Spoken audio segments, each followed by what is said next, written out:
आज मैं आपके साथ refreshing summer drink melon melody की रेसिपी शेयर करने जा रही हूँ।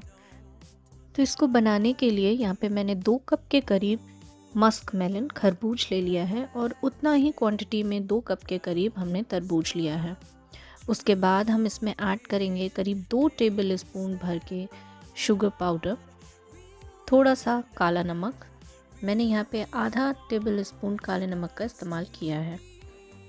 इन सारी चीज़ों को अच्छे से ब्लेंड कर लेंगे और बस मेलन मेलोडी तैयार है। हम इसको सर्व करेंगे एक चिल्ड ग्लास में। अब आप अपनी पसंद के अनुसार इसमें चाहें तो पानी डालें और चाहें तो आप इसमें सोडा डाल सकते हैं। मैंने यहाँ पे पानी का इस्तेमाल किया है। मेरी इस आसान सी रेसिपी को ट्राई ज़रूर करिएगा और अगर रेसिपी पसंद आए तो अपने फ्रेंड्स और फैमिली के साथ शेयर करना बिल्कुल ना भूलें। और अगर ऐसी ही रेसिपी वीडियोज़ देखना आपको पसंद है तो आप मेरे चैनल को सब्सक्राइब कर सकते हैं।